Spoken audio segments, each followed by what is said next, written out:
Okay, here we are in Zool. We're trying to finish up today. Well, actually what we're trying to do is we're help us finish up and get rid of bugs in our system. We really need some visibility into the Zool code to see what state and which object Zool is in while we're working on it. So, I want to show you how to add these helper messages. It's kind of like hidden. It's a hotkey that you don't tell the user about. We would take this out before we would release it, of course, but this really does help you as you're debugging really minor glitches in your code. So I'm going to show you where all this code is, and wait till this loads. I always like to start at the beginning. The beginning is where do you create a here's our controller. Where do you actually create this flag? So we're just going to put a hotkey in. If they hit the letter Z, it's going to turn on the Zool messages, and if you press it again, it shuts them off. So if you look here, or first in the create event, you add this variable to the top. So zStateMessages, and you initialize it with false because you don't want to see it at the beginning. You want to be able to toggle it on and off. Now toggles we're using kind of a Boolean variable here, just a true or false variable. And toggles are kind of interesting. When they press the key press Z, it's a key press, not a keyboard. So it only sends one in. But all you do is you take that, whatever state it's in. If it was false, then if you say not, see that exclamation point right there? That's an exclamation point.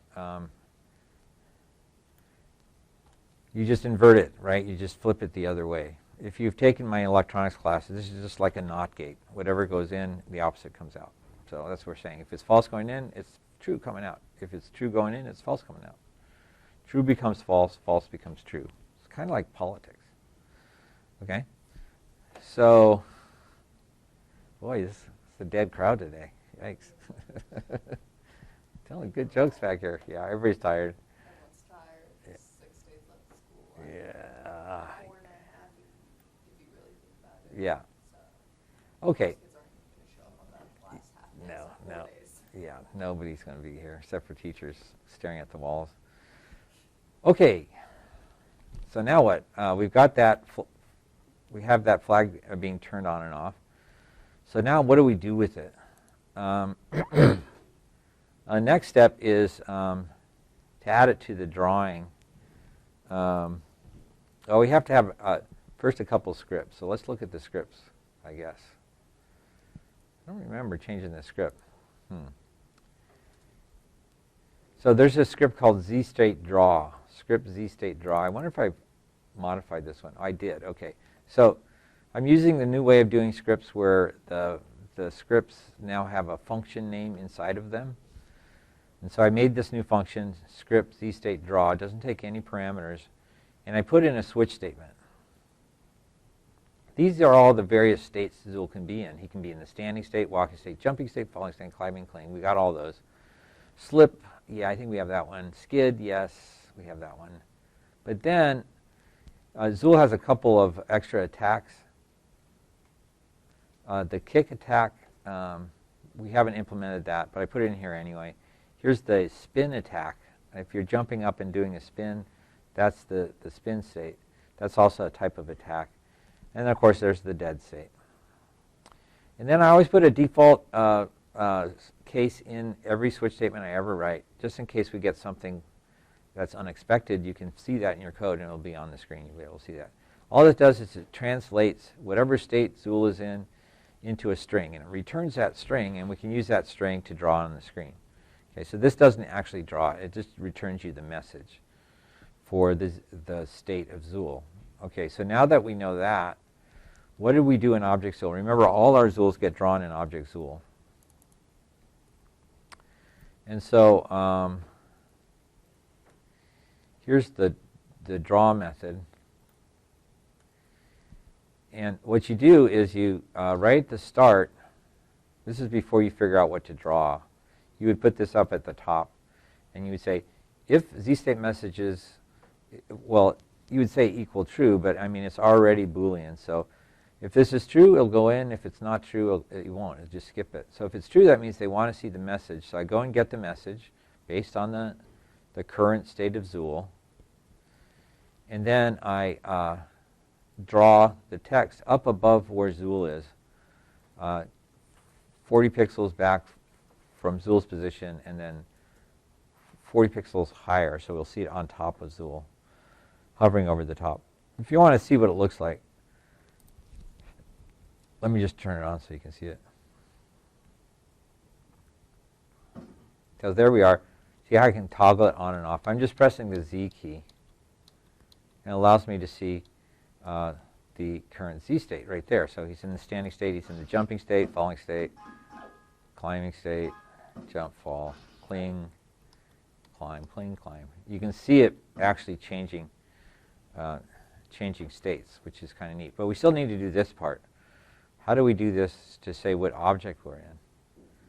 Well, this is where it gets a little tricky. This was it took me a while to figure out how to do this. You can't really put it here.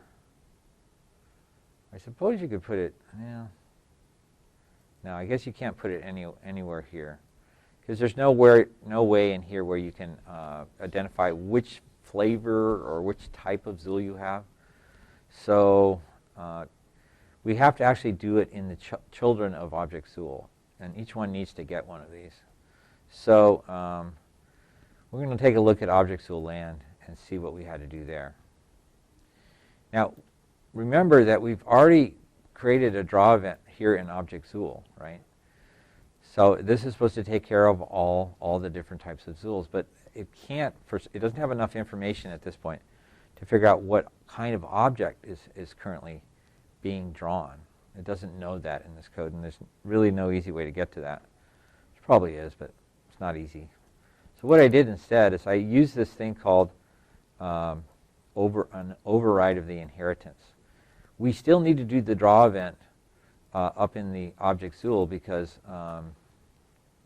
we still need to draw Zool, and we still need to draw that zStateMessage. But here,